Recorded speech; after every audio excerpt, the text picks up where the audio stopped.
Hello friends, study with Krishna channel में एक बार आपका फिर स्वागत है।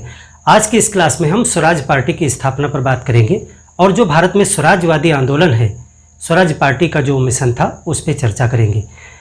देखिए, जो होम रूल मूवमेंट हमने पढ़ा था 1916 में बाल गंगाधर तिलक और एनी बेसेंट के निर्देशन में होम रूल आंदोलन चलाया गया और वो आगे चल करके मॉन्टेग्यू घोषणा के बाद में बंद हो गया।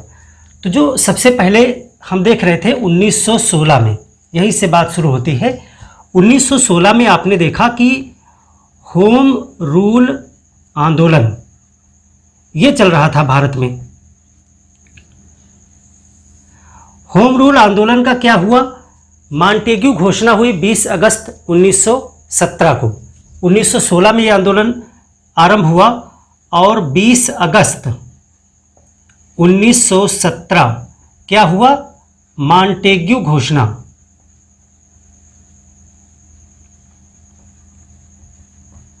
मॉन्टेग्यू घोषणा को जो है अगस्त घोषणा भी कहा जाता है। क्या कहा गया इस घोषणा में? इसमें कहा गया कि हम जो है चरणबद्ध तरीके से भारतीयों को स्वशासन देंगे, जैसा कि स्वशासन आंदोलन का जो है अपना एक मांग था। तो स्वशासन देने की बात की गई तो कुछ लोगों ने इस मॉन्टेग्यू घोषणा को स्वीकार कर लिया, जैसे खास करके एनी बेसेंट का जो पूरा होम रूल लीग था। बाल गंगाधर तिलक और उनके समर्थकों ने इस प्रस्ताव को अस्वीकृत किया। मॉन्टेग्यू घोषणा के बाद में क्या हुआ? कांग्रेस में फूट पड़ गई। कुछ लोगों ने तो इसको स्वीकार किया, कुछ लोगों ने अस्वीकार किया। तो इस घोषणा के पश्चात में एक परिणाम यह निकला कि कांग्रेस में मतभेद हो गया। कांग्रेस में मतभेद हो गया 1918 में। और इस मतभेद का परिणाम क्या निकला? यहां पर जो नरमपंथी विचारधारा के लोग थे, उन्होंने सुरेंद्र नाथ बनर्जी के नेतृत्व में एक नई पार्टी बनाई। तो यहां पे मतभेद का परिणाम यह हुआ कि सुरेंद्र नाथ बनर्जी के नेतृत्व में एक पार्टी बनी, नेशनल लिबरल फेडरेशन।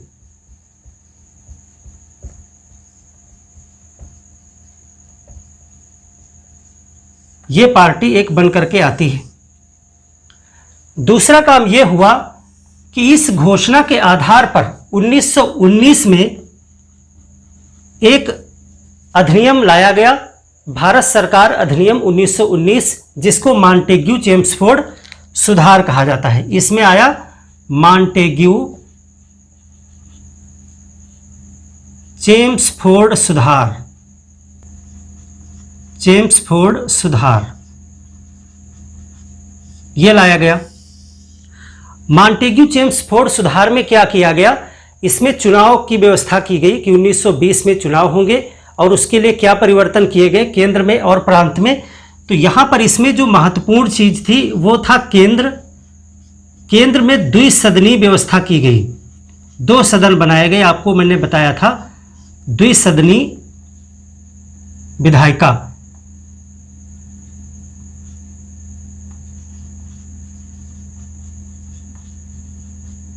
यानी 2 सदन बनाए गए यहां पर। और प्रांत में क्या किया गया? प्रांत में आपने देखा था कि द्वैध शासन बनाया गया। द्वैध शासन ये व्यवस्था जो है मॉन्टेग्यू चेम्सफोर्ड सुधार के तहत की गई। और इसी सुधार के तहत 1920 में इलेक्शन हुए, 1920 में चुनाव। इसी सुधार के तहत केंद्र में और प्रांत में 1920 में चुनाव हुए। 1920 में जो चुनाव हुए, इसी समय आप देख रहे थे कि भारत में खिलाफत और असहयोग आंदोलन चल रहा था। तो खिलाफत और असहयोग आंदोलन जो चल रहा था उसमें चुनाव के बहिष्कार की बात की गई असहयोग आंदोलन में। तो यहां पर 1920 में आप क्या देख रहे थे? असहयोग आंदोलन।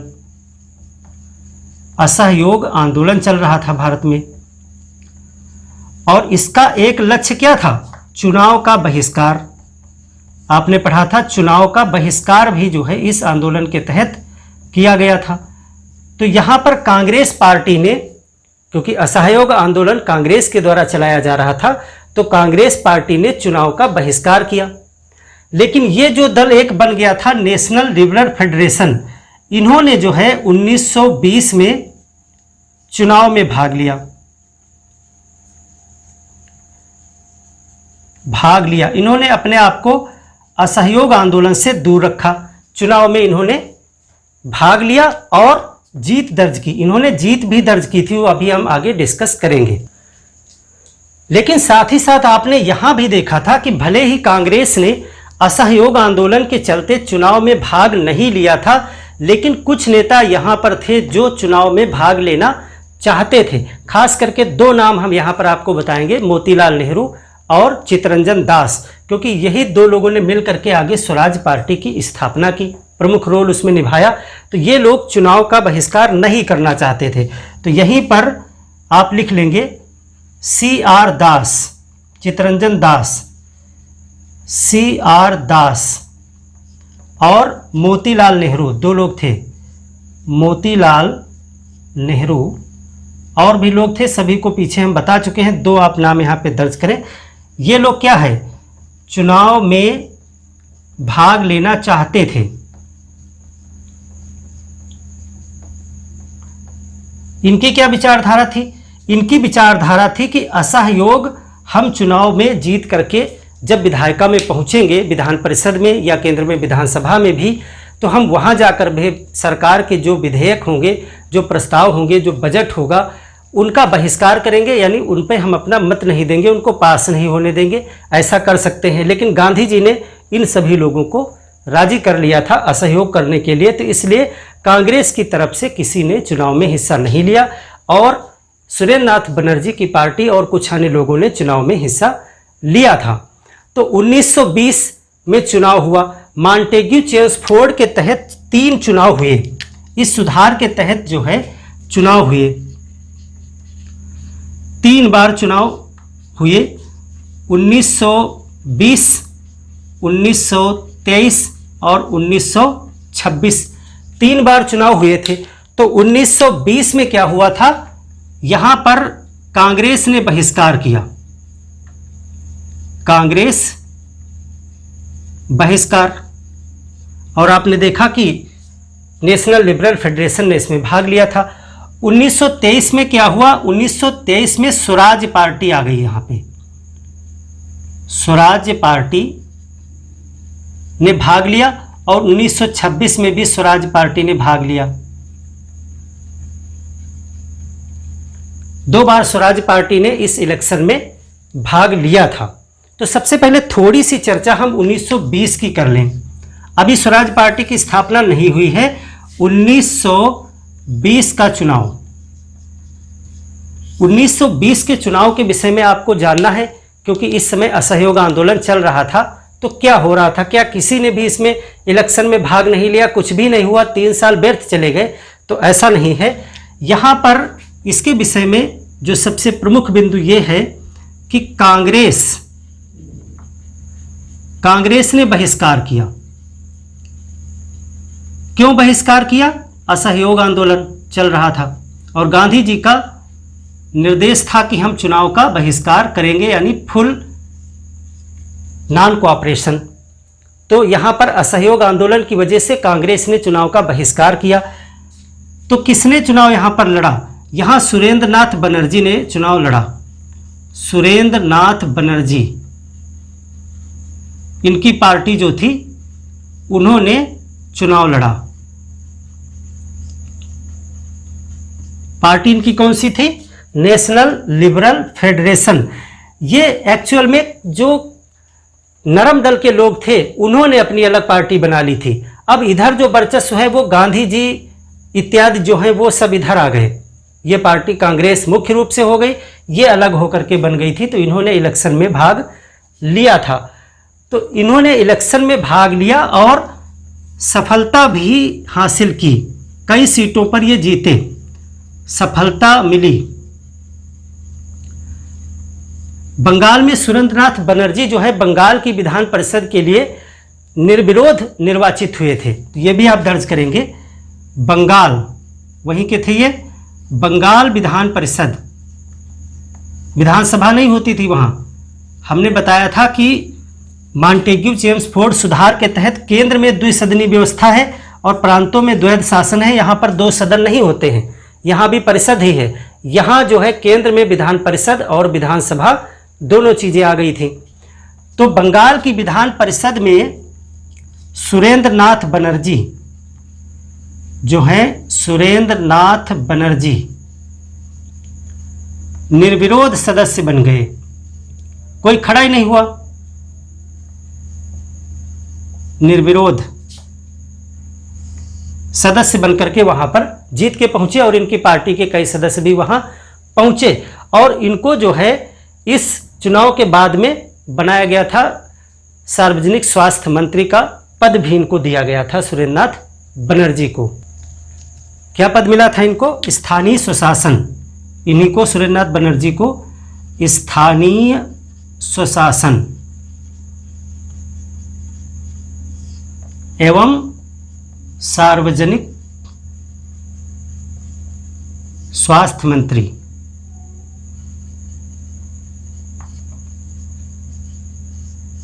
बनाए गए थे और इनको सर की उपाधि दी गई थी, सर की उपाधि मिली थी, क्योंकि अंग्रेज अपनी तरफ आकर्षित करना चाहते थे लोगों को। उन्होंने देखा कि चुनाव का बहिष्कार किया जा रहा है, तो जो भी चुनाव लड़कर के आ रहा है उसको काफ़ी सम्मान उन्होंने दिया, मंत्री बनाया और सर की उपाधि से भी सम्मानित किया गया। तो ये तो एक पृष्ठभूमि है कि आप देख रहे हैं कि चुनाव जो कराए गए मॉन्टेग्यू चेम्सफोर्ड सुधार भारत सरकार अधिनियम 1919 के तहत, उसमें कांग्रेस ने हिस्सा ही नहीं लिया। इतना ज़्यादा असहयोग आंदोलन का प्रभाव था गांधी जी के निर्देशन में, लेकिन कुछ लोगों ने हिस्सा लिया और 1922 वाला जो कार्यकाल है 1923 तक का वो इन्हीं लोगों ने चलाया। सदन में बैठे और वहाँ पर कई प्रस्तावों का इन्होंने अपनी तरफ से विरोध किया, सफलताएं भी प्राप्त की, कई जगह पे अपना कार्य निकलवाने में ये लोग सफल भी हुए। अब आपने देखा कि ये जो असहयोग आंदोलन चल रहा था इसका क्या हुआ? असहयोग आंदोलन का आपने देखा कि 1922 में चौरी चौरा कांड के बाद में गांधी जी ने असहयोग आंदोलन स्थगित कर दिया। अब यहाँ पर क्या हुआ? असहयोग आंदोलन इसका हुआ स्थगन 1922 में। आपने देखा 12 फरवरी 1922 आंदोलन स्थगित, आंदोलन बंद हो गया। 1922 के बाद में 1923 में इलेक्शन होने वाले हैं। गांधी जी जेल चले गए, गांधी जी को गिरफ्तार करके 6 साल के लिए जेल में भेज दिया गया। अब यहाँ पर क्या परिस्थितियाँ बन गई? अब यहाँ पर परिस्थितियाँ ये बन गई कि गांधी जी की अनुपस्थिति में क्या करें हम लोग? असहयोग को जारी रखें, यानी 1923 का जो इलेक्शन आने वाला है उस इलेक्शन में अब कांग्रेस भाग ले या ना ले, असहयोग करते रहे हम लोग अपनी तरफ से। रचनात्मक कार्य जो गांधी जी ने शुरू किए थे, गांधी जी जेल जाने से पहले निर्देशित कर गए थे कि आप सभी लोग रचनात्मक कार्यों पर ध्यान दीजिएगा हमारी अनुपस्थिति में, और रचनात्मक कार्य चलते रहने चाहिए। तो कांग्रेस में अब 2 विचारधारा के लोग हो गए, तुरंत कांग्रेस 2 भागों में विभाजित हो गई, मतभेद हो गया। कुछ लोग चाह रहे थे कि गांधी जी ने जैसा रचनात्मक कार्यों के लिए बताया है वही करते रहना चाहिए और सरकार के खिलाफ जो है वो असहयोग का जो पूरा अपना नीति है वो चलाते रहना चाहिए। लेकिन उसी में CR दास और ये मोतीलाल नेहरू, इनके जो समर्थक थे, ये लोग पहले इलेक्शन में भाग नहीं ले पाए रहे थे और अब ये सोच रहे थे कि 1923 में हमें फिर से मौका मिलने वाला है और यदि हम लोग चाहें तो इस इलेक्शन में भाग ले सकते हैं, और अगर हम सदन में पहुंचते हैं तो वहां पर जा करके हम जो सरकार के प्रस्ताव आएंगे, जो विधेयक आएंगे या बजट पास होना होगा, तो हम उन सब चीज़ों का बहिष्कार करेंगे, यानी उसको पास नहीं होने देंगे। यानी हमारी नीति असहयोग की रहेगी, लेकिन बाहर रहकर नहीं बल्कि सरकार के अंदर जा कर के भी हम सरकार का असहयोग करेंगे। तो 2 दल हो गए। अब इसमें मतभेद हो गया। तो कांग्रेस में रह करके तो ऐसा संभव था नहीं, क्योंकि कांग्रेस के सिद्धांत चल रहे थे, उसी पे आपको चलना पड़ता। तो एक कोशिश की गई, कोशिश की कि हम कांग्रेस से ही ऐसा करें, और जब असफलता मिली इनको, कांग्रेस के अंदर रह करके ये लोग ऐसा काम नहीं कर पाए, तो फिर मोतीलाल नेहरू और CR दास ने मिल करके एक नई पार्टी का गठन कर दिया, स्वराज पार्टी। इसका पूरा नाम था कांग्रेस खिलाफत स्वराज पार्टी। कांग्रेस ही नाम रखा अपनी पार्टी का। पार्टी का नाम कांग्रेस इसलिए रखा, बाद में इन्होंने बताया कि हम कांग्रेस का विरोध नहीं कर रहे हैं, हम सिर्फ कांग्रेस की एक अलग ब्रांच के रूप में काम कर रहे हैं जो काउंसिल के अंदर जाएगी, और वहां से जाकर के वही हमारे लक्ष्य होंगे जो बाहर हैं। तो कांग्रेस खिलाफत स्वराज पार्टी की स्थापना इन दो लोगों ने कर दी। तो किस प्रकार से ये घटनाएं हुई उन पे हम नजर डालते हैं। कहां तक कहानी पहुंच गई आपकी कि गांधी जी जेल चले गए, और यहां पर अब कोई निर्देश देने वाला नहीं था कि आगे क्या किया जाए, क्योंकि गांधी जी सर्वाधिकारी थे।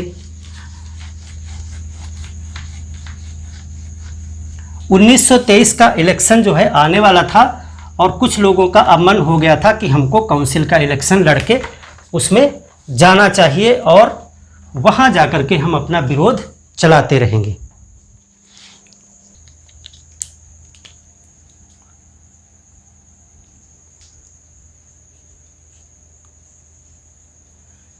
तो यहां पे क्या प्रश्न है? अब दो प्रश्न यहां पर हैं। एक तो था रचनात्मक कार्य,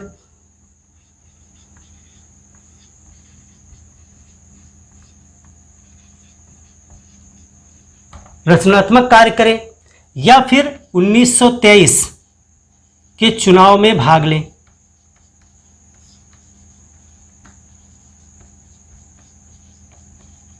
अब दो चीजें, दो दुविधाएं लोगों के सामने आ चुकी हैं। चुनाव में भाग लेने का मतलब था कि असहयोग से हटना, अब तो सरकार में आप जा रहे हैं, चुनाव जो असहयोग आंदोलन का मुद्दा था, चुनाव का बहिष्कार, उसका उल्लंघन करेंगे। या फिर चाह रहे थे कि रचनात्मक कार्यों को करते रहें जो गांधी जी ने बताए थे। तो इसके लिए फिर एक जांच समिति बनाई गई। जांच समिति बनाई गई हकीम अजमल खां के नेतृत्व में। हकीम अजमल खां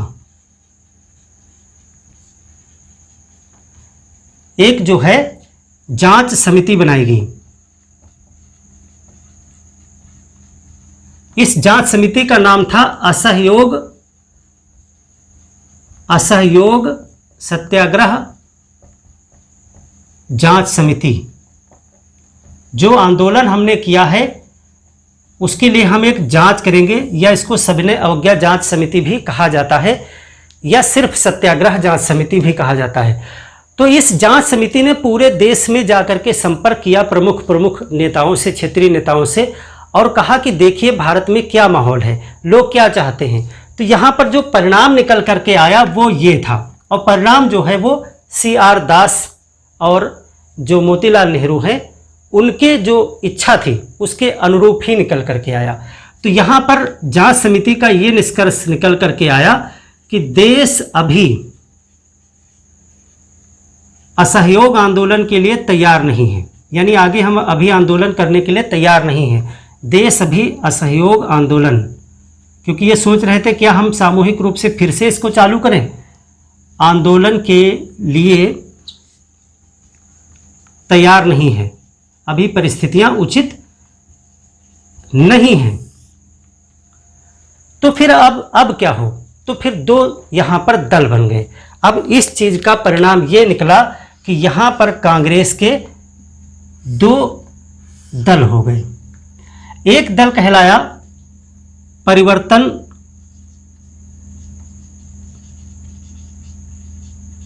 परिवर्तनकामी, यानी प्रो चेंजर। ये परिवर्तन चाहते थे। और एक दल निकल के आया परिवर्तन विरोधी, यानी ये परिवर्तन नहीं चाहते थे, परिवर्तन विरोधी, यानी इनको कहा गया नो चेंजर। अब दो दलों में बट गई कांग्रेस। ये कांग्रेस में दो गुट बन गए।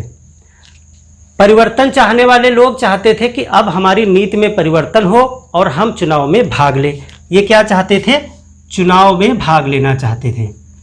चुनाव में हिस्सेदारी, हिस्सा लें।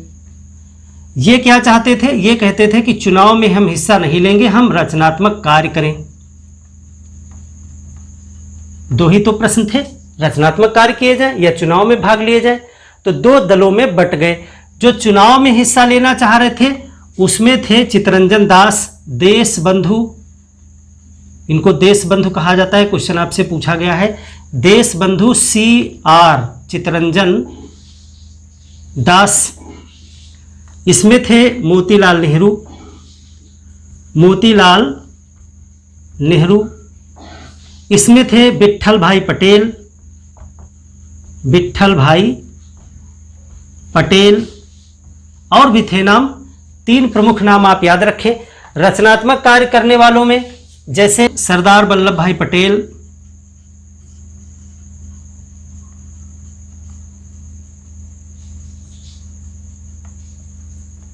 C राजगोपालाचारी,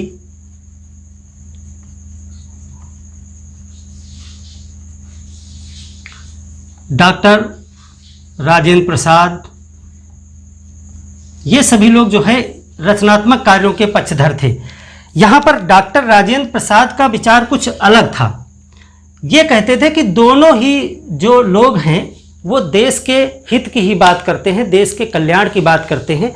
हम लोग रचनात्मक कार्य का अगर समर्थन कर रहे हैं तो वो चुनाव में जा कर के भी देश के कल्याण की ही बात कर रहे हैं। तो अपनी अपनी विचारधारा है। तो इनका जो है एक तटस्थ रहने वाला इनका एक, लेकिन थे ये रचनात्मक कार्यों वाले दल में। तो इस प्रकार से दो दल बन गए। अब ये दो दल जो है अपने अपने कार्यों को मनवाने के लिए भिड़ गए। कांग्रेस में हैं तो अभी सभी लोग कांग्रेस में ही। अब ये दल चाह रहा था कि कांग्रेस पास करे कि हम आगे रचनात्मक कार्य करेंगे। ये दल चाह रहा था कि चुनाव में हिस्सा लेने का प्रस्ताव पारित किया जाए और आगे कांग्रेस चुनाव में हिस्सा ले। तो एक ही पार्टी में दो दल तो चल नहीं सकते हैं। तो प्रस्ताव रखा गया, एक अधिवेशन किया गया।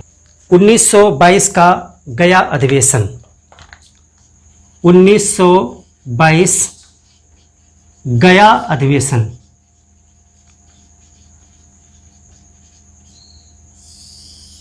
गया अधिवेशन में क्या हुआ? यहां पर अध्यक्ष जो है वो CR दास को बनाया गया। इसके पहले कौन सा अधिवेशन हुआ था? 1921 में। 1921 में अहमदाबाद का अधिवेशन हमने बताया था आपको। अहमदाबाद के अधिवेशन में किसको अध्यक्ष बनाया गया था? अहमदाबाद के अधिवेशन में ही CR दास को अध्यक्ष बनाया गया था, CR दास को। लेकिन उस समय CR दास जेल में थे, 6 महीने की सजा हुई थी इनको। तो वो जेल में थे, इसलिए इनकी जगह पर हकीम अजमल खां को अध्यक्ष बना दिया गया था।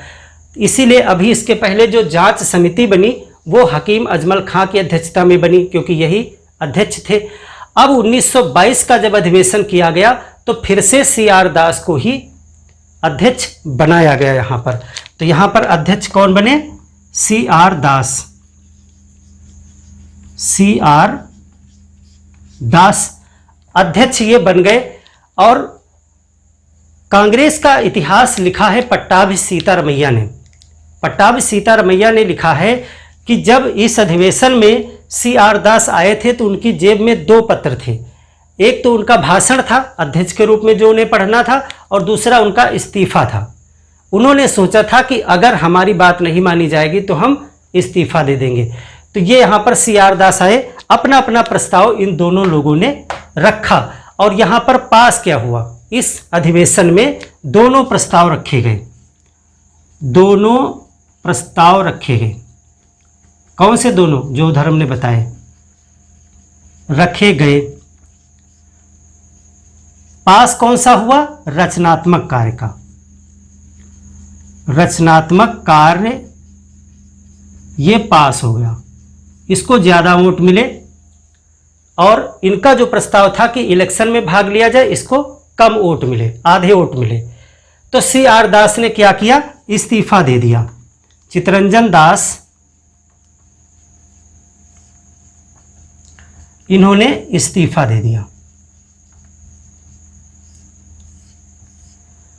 यहीं पर आप नोट कर लें कि पट्टाभी सीतारमैया ने, ये पूछा जाता है क्वेश्चन, पट्टाभी सीतारमैया आप इसको याद रखेंगे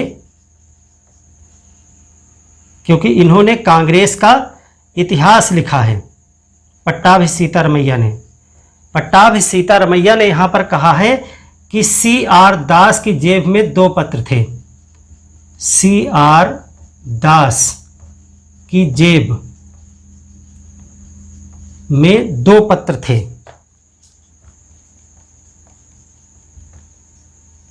एक इस्तीफा था और दूसरा जो है भाषण था उनका। क्वेश्चन आपसे पूछा गया है कि कांग्रेस का इतिहास किसने लिखा है। कांग्रेस का इतिहास पट्टाभी सीतारमैया ने लिखा है।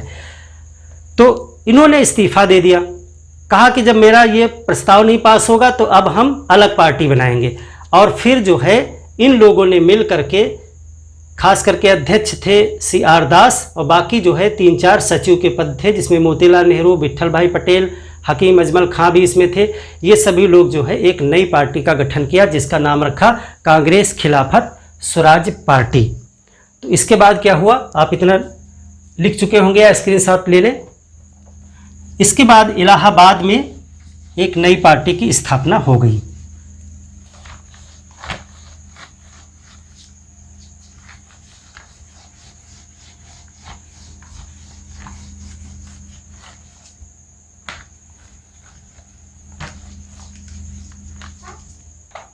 इलाहाबाद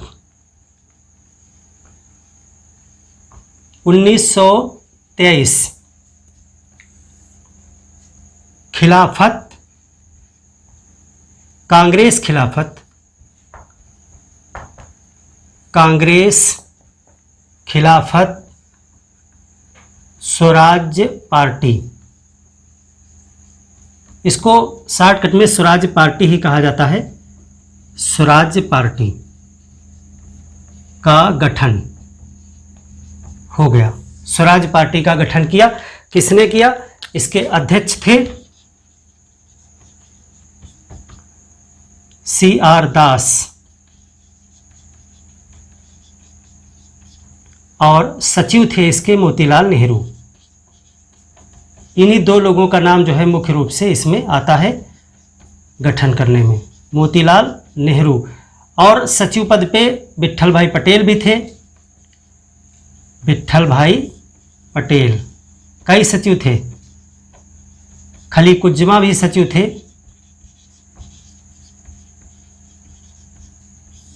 और एक लोग थे। तो इस प्रकार से कई सचिव इसमें थे। मोतीलाल नेहरू भी एक सचिव थे। इन 2 लोगों का नाम जो है मुख्य रूप से आपको याद रखना है, जो संस्थापक सदस्य में मुख्य हैं। कांग्रेस खिलाफत स्वराज पार्टी की स्थापना कर दी गई और इसके उद्देश्य भी निर्धारित किए गए। क्या इस पार्टी का काम होगा, कैसे ये काम करेगी, तो इसके उद्देश्य क्या रहेंगे। तो इसके उद्देश्य जो रखे गए, इस पार्टी के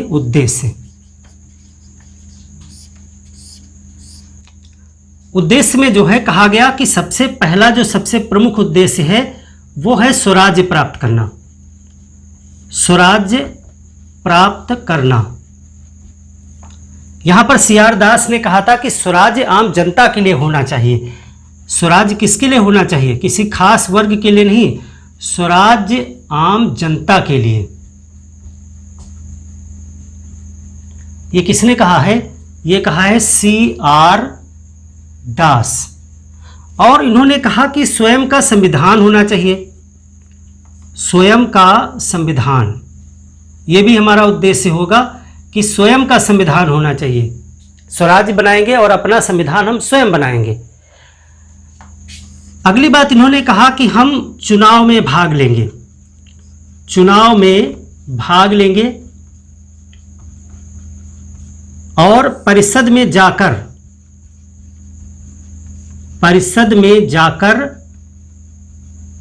सरकार का असहयोग करेंगे। सरकार का असहयोग करेंगे, यानी जो बाहर कर रहे थे वही अंदर जाकर करेंगे। वहां पर भी असहयोग करेंगे। किस प्रकार से? वहां पर हम अनुचित विधेयक, बजट प्रस्ताव पास नहीं होने देंगे। पास नहीं होने देंगे। यानी हमारी ये पूरी कोशिश होगी कि हम सरकारी प्रस्तावों का विरोध करेंगे, बजट में जितना हो सकता है हम उतना असहयोग करेंगे, अनुचित जो भी कानून या विधेयक होंगे उनको हम पास ही नहीं होने देंगे, जाके हम वही काम करेंगे जो बाहर कर रहे थे। ये तो अंदर जाके काम करेंगे, बाहर हम क्या करेंगे, रचनात्मक कार्यों में सहयोग भी करेंगे। इन्होंने कहा कि हम रचनात्मक कार्यों में भी सहयोग करेंगे, कार्यों में सहयोग करेंगे। और हमारा दल, ये जो दल है ये कांग्रेस विरोधी नहीं है, हमारा दल जो है वो कांग्रेस विरोधी नहीं है। तो ये हमारे उद्देश्य होंगे।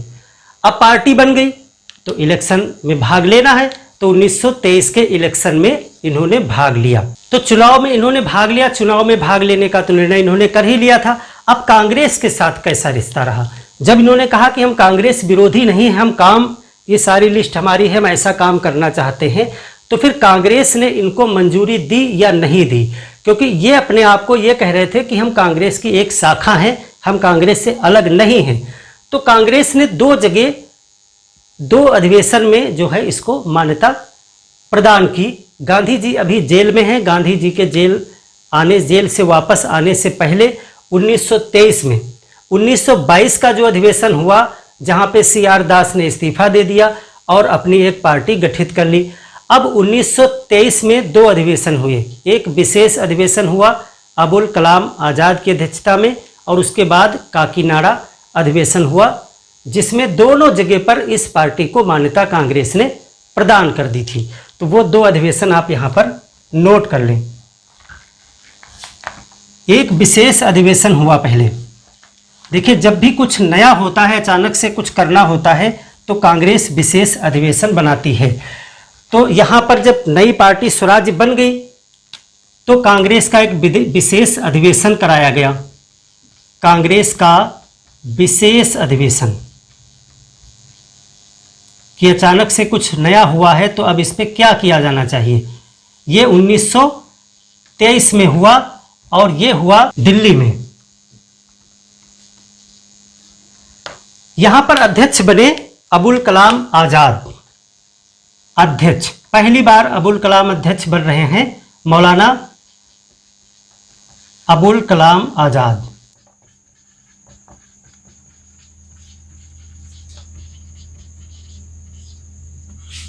ये समझिए, जो जेल जाता था, जेल जो प्रमुख नेता और जेल से वापस आता था तो अध्यक्ष जरूर बनता था। आपने देखा कि एनी बेसेंट 1917 में गिरफ्तार की गई, 1917 में वो अध्यक्ष बनी। 1924 में गांधी जी वापस आएंगे जेल से, तब 1924 में गांधी जी अध्यक्ष बनेंगे। 1923 में अबुल कलाम आज़ाद भी छूट करके आ गए थे। आपको मैंने बताया था कि चित्तरंजन दास 6 महीने के लिए जेल गए थे, वो छूट करके आए, तो उन्होंने अभी इसके पहले वाले अधिवेशन में अध्यक्षता की। उसके बाद 1923 में अबुल कलाम आज़ाद जेल से रिहा होकर के आ गए, तो यहाँ पर विशेष अधिवेशन में मौलाना अबुल कलाम आज़ाद ने अध्यक्षता की। और इनके विषय में यहाँ नोट कर लें कि ये सबसे युवा अध्यक्ष थे, सबसे युवा अध्यक्ष, पहली बार कांग्रेस में अध्यक्षता कर रहे हैं और ये सबसे कम उम्र के हैं। ये दिल्ली अधिवेशन में क्या किया गया, यहाँ पर स्वराज पार्टी को, जो स्वराज पार्टी बनी है नई, स्वराज पार्टी को पहले तो स्वराज पार्टी से समझौता करने का प्रयास किया गया और उसके बाद में चुनाव लड़ने की अनुमति दे दी गई। चुनाव लड़ने की अनुमति दे दी गई। कहा कि ठीक है, जब आपके उद्देश्य सही हैं तो आप जो है चुनाव लड़ सकते हैं, कांग्रेस के अंतर्गत ही रह करके।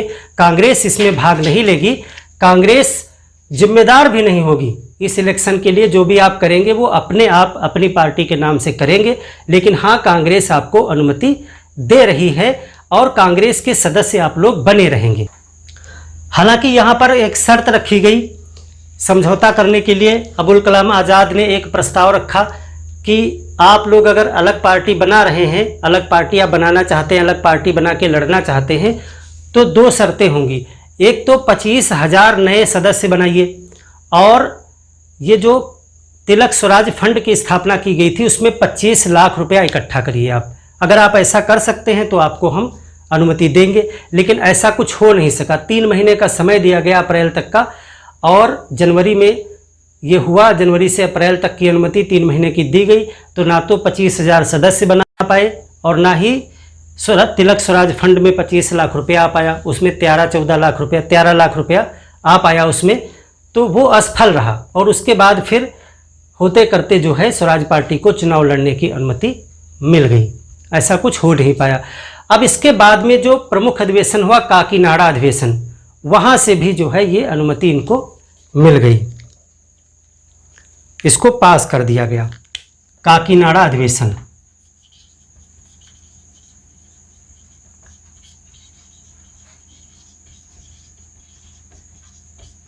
1923 का, जो काकीनाडा अधिवेशन हुआ 1923 में, वहाँ पर अध्यक्ष बने, जेल से रिहा होकर के आ गए हैं मोहम्मद अली। मोहम्मद अली वही अली बंधु हैं जो जेल चले गए थे। मोहम्मद अली, शौकत अली, तो उसमें मोहम्मद अली भी थे, जेल से रिहा होकर के आ गए हैं। तो ये अध्यक्ष बने काकीनाडा अधिवेशन 1923 में।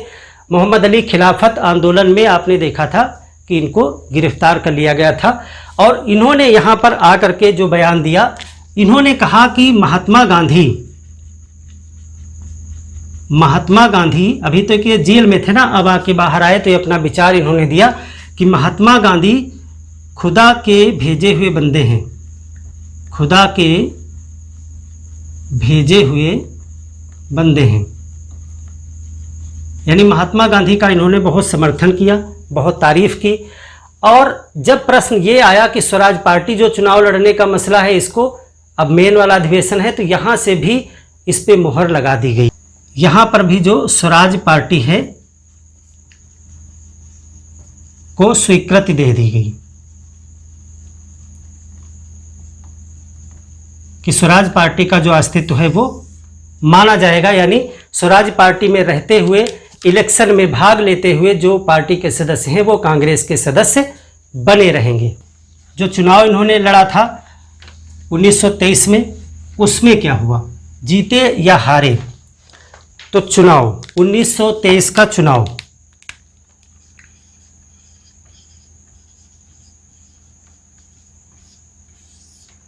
इसमें किसने भाग लिया? कांग्रेस ने भाग नहीं लिया, कांग्रेस ने स्वयं भाग नहीं लिया।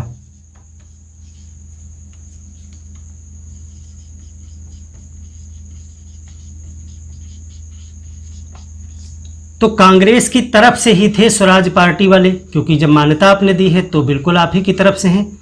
स्वराज पार्टी ने भाग लिया।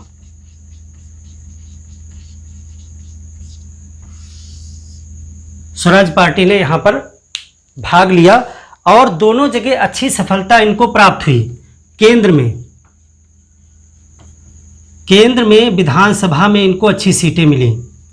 विधानसभा यहां पर 105 में 42 सीट जीते, 105 में 42 इन्होंने जीत ली। प्रांतों में भी अच्छा प्रदर्शन किया, प्रांतों में भी सफलताएं मिली, अच्छी सीटें इन्होंने जो है वो अर्जित की। तो इस प्रकार से चुनाव में तो इनको सफलता प्राप्त हुई, सफल हो गए। चुनाव में इनको सफलता मिली और इन्होंने जा करके वहां पे अपना गुट बना लिया। यानी जो और लोग थे उनको अपने विचारधारा में जोड़ करके इन्होंने अच्छा खासा केंद्र में और प्रांतों में भी अपना अपना गुट बना लिया। मोतीलाल नेहरू जो है वो केंद्र में विपक्ष के नेता बने। मोतीलाल नेहरू ये केंद्र में विपक्ष के नेता बने, केंद्रीय परिषद विपक्ष नेता।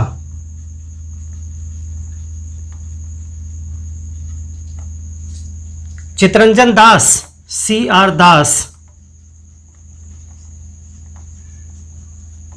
ये जो है बंगाल की परिषद में विपक्ष के नेता बने। बंगाल परिषद में विपक्ष विपक्ष में बैठे, विपक्ष के नेता। तो इस प्रकार आपने देखा कि किस प्रकार से इन्होंने अपना एक मजबूत गुट बना लिया था परिषदों में जा करके। लेकिन इसमें ज़्यादातर जो सदस्य जीते थे वो क्या थे? ज़्यादातर सदस्य वो या तो वकील थे पेशे से पहले से, या जमींदार थे। कोई आम आदमी नहीं था जो जीत गया था। यहाँ पे सब बड़े बड़े लोग खड़े हुए थे, वकील, जमींदार, व्यापारी, पत्रकार, यानी उच्च, समझ लीजिए उच्च मध्यम वर्ग के जो लोग थे, पढ़े लिखे लोग, बुद्धिजीवी, वही लोग जीत करके पहुंचे थे। कोई आम आदमी इसमें नहीं पहुंचा था। वकील, जमींदार, व्यापारी, पत्रकार, उद्योगपति, यही ज़्यादातर, डॉक्टर, इंजीनियर, ये सब लोग थे। डॉक्टर भी थे, एक दो डॉक्टर वगैरह, इंजीनियर वगैरह, ये सब जीत के पहुंचे थे। तो इस प्रकार से ये लोग इलेक्शन में अपना काम शुरू कर दिए। इलेक्शन के बाद में जो है सरकारी प्रस्तावों का, सरकारी विधेयकों का, बजट का, इन सब चीज़ों का बहिष्कार इन्होंने प्रारंभ कर दिया। और 1925 तक बखूबी सफलता के साथ इन्होंने अपना काम किया भी था। अभी हम बात करेंगे कि इनकी सफलताएं और असफलताएं क्या हैं। उसके पहले अभी गांधी जी की वापसी हो गई 1924 में। इलेक्शन तो ये जीत के सब लोग पहुंच गए, गांधी जी की वापसी हुई 1924 में। उसको देख लेते हैं क्या हुआ। उसके बाद में फिर हम देखेंगे कि मूल्यांकन करेंगे कि इन्होंने क्या किया और आगे क्या इनका परिणाम रहा। 1924 गांधी जी जेल से रिहा होकर के आ गए। आपको हमने बताया था बीच में ही गांधी जी को रिहा कर दिया गया। 1924 गांधी जी की वापसी।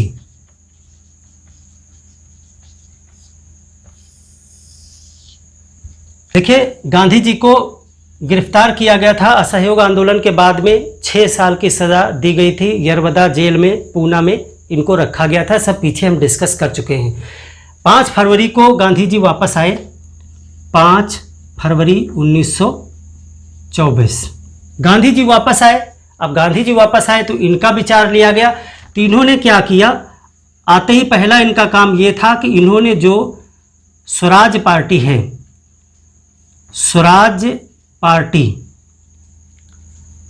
को अस्वीकृत कर दिया। इन्होंने ये कहा कि ये क्या हो रहा है कांग्रेस में।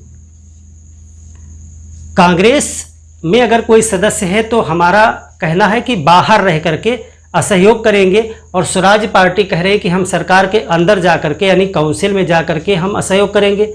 ये तो हमारा लक्ष्य नहीं था। हमारा लक्ष्य था चुनाव का बहिष्कार करना। तो यहाँ पर गांधी जी ने कहा कि जो लोग काउंसिल में गए हैं, चुनाव लड़ करके जीत के गए हैं, तो हमको ऐतराज़ नहीं है, लेकिन कांग्रेस के सदस्य वो नहीं रह सकते हैं। तो इन्होंने कहा कि काउंसिल, जितने लोग गए हैं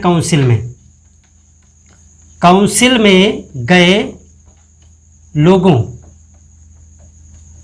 की कांग्रेस से सदस्यता समाप्त की जाए। कांग्रेस से सदस्यता समाप्त की जाए। ये गांधी जी ने प्रस्ताव रखा कि जितने लोग इलेक्शन लड़े हैं उनको कांग्रेस की सदस्यता से बाहर करो। और सदस्यता के लिए एक मानक इन्होंने बनाया, एक नया मानक, कि सदस्यता के लिए अनिवार्य, क्या अनिवार्य किया कि 2000 गज सूत काटना अनिवार्य होगा। 2000 गज सूत जो काटेगा, यानी चरखा चलाएगा, बनाएगा, वही कांग्रेस का सदस्य बन सकता है, बाकी लोग नहीं। जो लोग इलेक्शन वगैरह लड़ रहे हैं वो अपना सदस्यता से बाहर जाएं। और ये स्वराज पार्टी को हम अस्वीकृत करते हैं, यानी स्वराज पार्टी रहे, इससे हमें कोई एतराज नहीं, लेकिन कांग्रेस के भी वो सदस्य रहे, कांग्रेस के अंतर्गत वो पार्टी रहे, ऐसा नहीं होगा। तो ये 2 चीज़ें गांधी जी ने रखी, दोनों चीज़ें। तो ये प्रस्ताव पास नहीं हो पाया। देखिए यहाँ पर अब गांधी जी जब जेल से बाहर आए हैं 2 साल लगभग, तब तक काफ़ी कुछ बदल चुका है। और यहाँ पर बहुत सारे लोग अब इलेक्शन में मिली सफलता से उत्साहित हैं और उनको लगता है कि यह मार्ग अच्छा हो सकता है। तो यहाँ पर क्या हुआ, गांधी जी का प्रस्ताव पास नहीं हो पाया। गांधी जी का प्रस्ताव अस्वीकृत हो गया। गांधी जी ने हार मान ली। गांधी जी बहुत जल्दी अपनी चीज़ों को स्वीकार करने में पीछे नहीं हटते थे, वो अहंकारी पुरुष नहीं थे। जब अस्वीकृत हो गया गांधी जी का प्रस्ताव तो गांधी जी ने पराजय स्वीकार कर ली। यही एक महापुरुष का गुण होता है कि ऐसा नहीं है कि अगर हमारा प्रस्ताव पारित नहीं हो पाया तो हम अब इस्तीफा दे दें, हम जो है अब रहेंगे नहीं कांग्रेस में, ऐसा कुछ नहीं। इन्होंने कहा ठीक है हमारा प्रस्ताव अस्वीकृत हो गया, तो प्रस्ताव तो इसीलिए रखा ही जाता है सबकी राय लेने के लिए। अगर सभी की राय हमारे विपक्ष में है तो ठीक है, मैं अपनी हार स्वीकार करता हूं और स्वराज पार्टी को मैं समर्थन दे रहा हूं। तो यहां पर अब क्या किया गांधी जी ने, स्वराज पार्टी को समर्थन दे दिया। स्वराज पार्टी को समर्थन दिया और यहीं पर एक समझौता हुआ। समर्थन दिया तो यहां पर गांधी नेहरू दास समझौता या पैक्ट,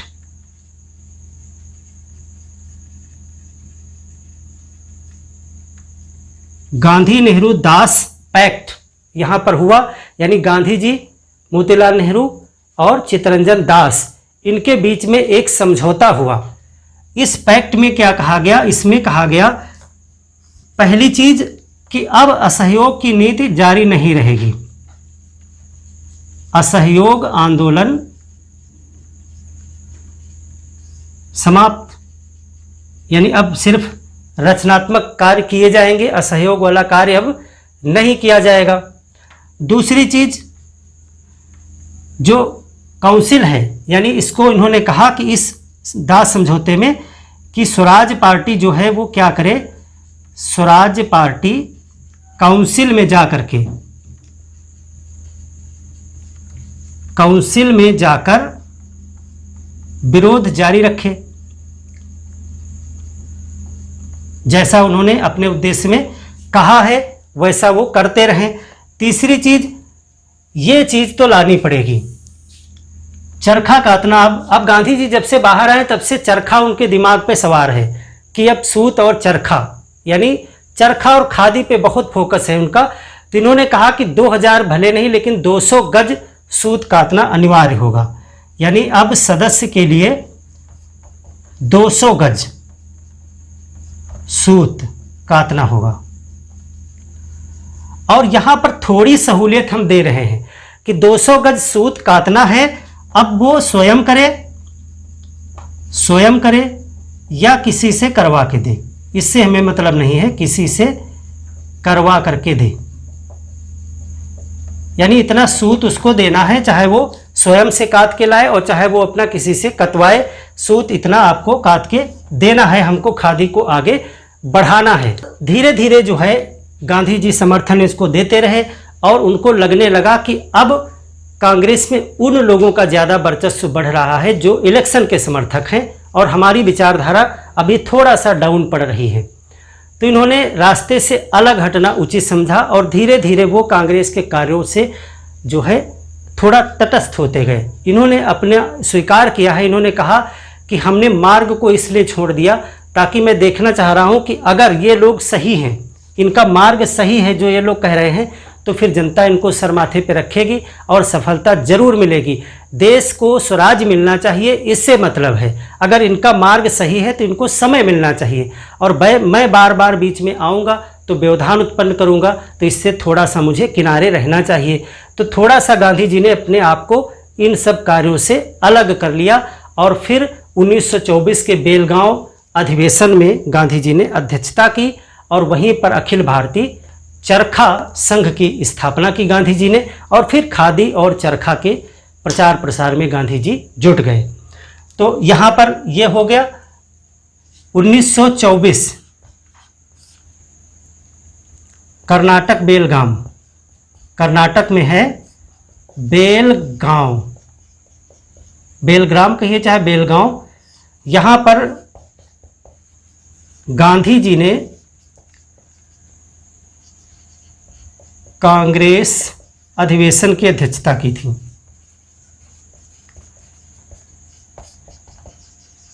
अध्यक्ष बने। और गांधी जी ने क्या स्थापित किया 1924 में ही? 1924 में ही अखिल भारतीय चरखा संघ, इसकी गांधी जी ने स्थापना की।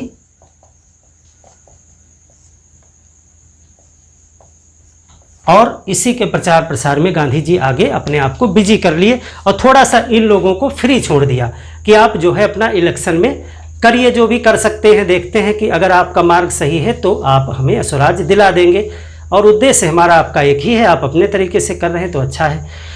तो इस प्रकार से गांधी जी उधर बिजी हो गए, ये लोग अपना करते रहे। क्या किया? कुछ तो सफलताएं इन्होंने 1923 के इलेक्शन के बाद में हासिल की, उन पे हम बात करेंगे। अब देखेंगे स्वराजियों की सफलताएं और असफलताएं क्या हुई या परिणाम इसके क्या निकले। इम्पॉर्टेंट है मेंस के दृष्टिकोण से भी और पीटी में क्वेश्चन भी इससे बनते हैं। काफ़ी चीज़ें यहाँ पर आपको मिलेंगी, कुछ फैक्ट भी आपको मिलेंगे इम्पॉर्टेंट। स्वराजियों की सफलताएं, स्वराजी इनको कहा जाता था जो स्वराज पार्टी वाले थे। स्वराजियों की सफलताएं एवं असफलताएं भी, कैसे इनका स्वराजी आंदोलन जो है वो असफल हो गया, ये भी देखेंगे इसी हेडिंग के अंतर्गत। तो प्रारंभ में तो इनको सफलता मिली। देखिए 3 हमने बताया इलेक्शन, 1923 वाले इलेक्शन में जब ये जीते तो ये भरपूर जीत करके पहुंचे थे, काफ़ी सफलता मिली। तो प्रारंभ में काफ़ी सफलता मिली। प्रारंभ में काफ़ी सफलता मिली। यहाँ पर इन्होंने सरकार का भरपूर असहयोग किया। भरपूर असहयोग, जो भी बिल लाते थे, वो जो भी प्रस्ताव लाते थे, उन सबका इन्होंने असहयोग किया, यानी कोई भी पास नहीं होने दिया, सब जगह अड़ंगा लगाया जो भी इनको अनुचित लगा। यहाँ पे एक बिल आया था public safety bill, public safety bill, इसको पास नहीं होने दिया, पास नहीं होने दिया। इसे कहते थे वो लोग, स्वराजियों ने इसको कहा कि ये गुलामी का विधेयक है, इसको गुलामी का विधेयक कह करके, गुलामी का विधेयक नंबर 1 कह करके इसको प्रचारित किया और इसको पास नहीं होने दिया। अच्छा 1925 में चित्तरंजन दास की मृत्यु हो गई। चित्तरंजन दास की मृत्यु, इनकी मृत्यु से क्या हुआ? स्वराज पार्टी अपने उद्देश्यों से भटक गई, उद्देश्यों से भटक गई। यानी अब ये असहयोग की नीति के बजाय धीरे धीरे इन्होंने अपनी नीति में परिवर्तन कर लिया। इन्होंने असहयोग की पहले नीति थी, देखिए असहयोग नीति, और असहयोग नीति से इन्होंने अपना जो सिद्धांत है वो बदल दिया। उत्तरदायित्वपूर्ण सहयोग करने लगे। ये उत्तरदायित्वपूर्ण सहयोग, यानी कि इन्होंने कहा कि जो हमको ठीक लगेंगे विधेयक, उन पे हम सरकार का अब सहयोग भी किया करेंगे। तो ये उत्तरदायित्वपूर्ण सहयोग पर आ गए। इसके बाद क्या हुआ? अब कोई नियंत्रक नहीं विशेष करके विचारधारा में, तो अब धीरे धीरे इनके और विचार बदलने लगे। अब ये धीरे धीरे सहयोग पर आ गए, सहयोग पर आ गए और चाटुकारिता करने लगे, सरकार की तारीफ करना शुरू कर दिया, चाटुकारिता करने लगे अपने आप को, और ज़्यादा हमको पद मिल जाए, सम्मान मिल जाए। धीरे धीरे इनके अंदर पद का लालच आने लगा, सहयोग करने लगे सरकार का, चाटुकारिता करने लगे। यहाँ पर सांप्रदायिक बातें होने लगी, सांप्रदायिक बातें करने लगे और गुटबाजी करने लगे, गुटबाजी।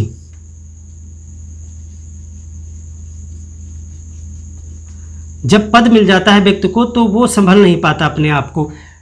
सी आर दास की मृत्यु के बाद में धीरे धीरे स्वराज पार्टी का उद्देश्य बदलता चला गया। उत्तरदायित्वपूर्ण सहयोग पे आए, फिर धीरे धीरे पूरा सहयोग करने लगे, सरकार की चाटुकारिता करने लगे, सांप्रदायिक बातें करने लगे। यानी यहाँ पर जो मुस्लिम थे, मुस्लिम कहने लगे कि अब स्वराज पार्टी, इन्होंने आरोप लगाया कि स्वराज पार्टी जो है हिंदू हितों की बात करती है। स्वराज पार्टी हिंदू हित पर ज़्यादा ध्यान देती है, हित पर ज़्यादा ध्यान दे रही है। और जब इस तरह की बातें इधर से होने लगी तो यहाँ पर एक और पार्टी बीच में आई, एक दल बना लिया अंदर अंदर। मदन मोहन मालवीय ने, मदन मोहन मालवीय और लाला लाजपत राय,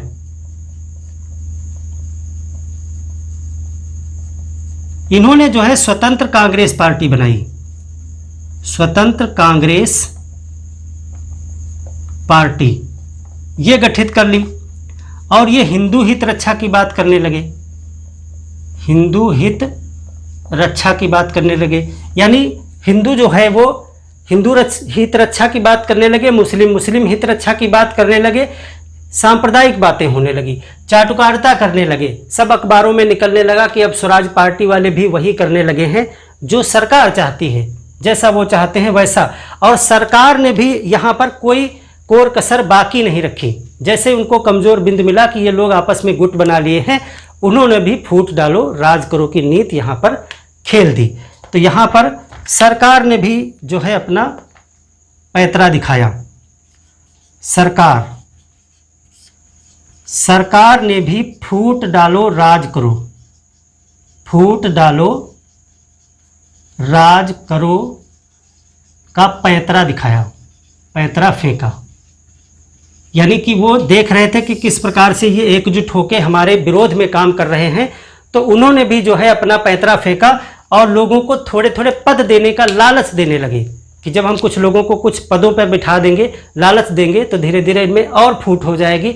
और इनका ये संगठन जो है, क्योंकि अंग्रेज ऐसा तो है नहीं कि वो समझ नहीं पा रहे थे कि ये लोग क्या कर रहे हैं अंदर आकर के, तो उन्होंने भी अपना एक गेम खेला और यहाँ पर उन्होंने पद बांटना शुरू कर दिया। इन्होंने क्या किया कि जवाहरलाल नेहरू को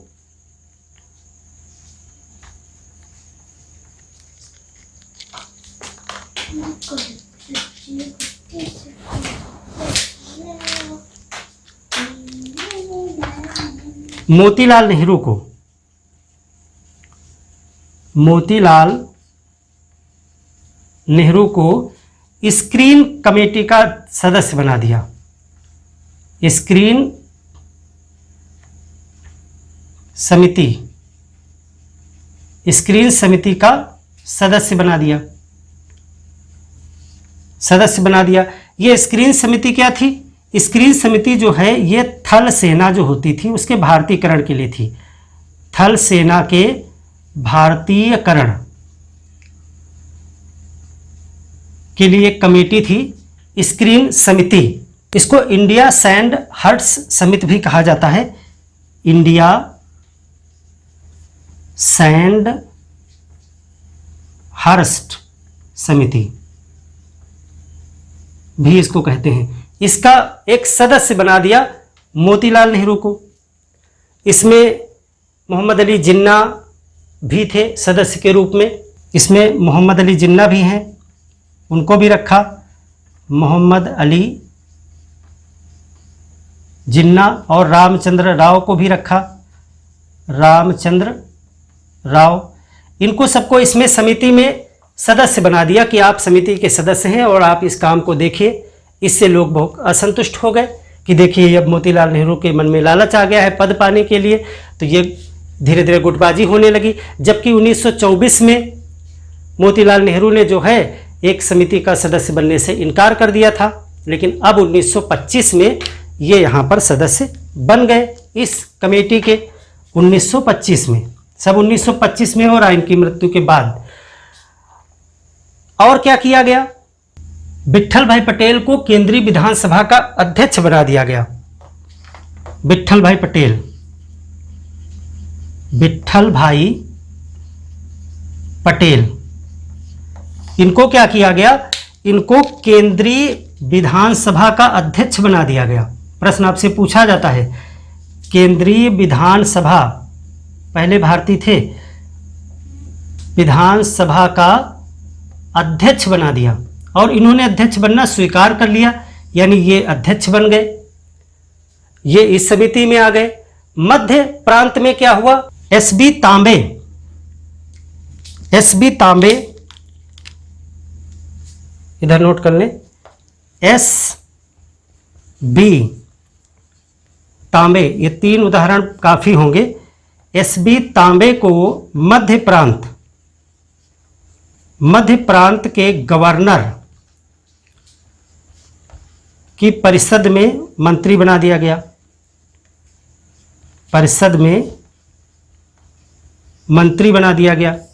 तो ये 3 उदाहरण काफी हैं कि लोगों को जो है मंत्री, सदस्य, इस तरह के जो है अध्यक्ष, इन पदों का लालच दे करके इनके अंदर फूट डाल दी गई और ये लोग आपस में ही जो है गुटबाजी कर लिए और सरकार का अब पद पाने के लिए सरकार की चाटुकारिता करने लगे कि हमको भी किसी में शामिल कर लिया जाए, हमको भी सदस्य बना दिया जाए कहीं पे।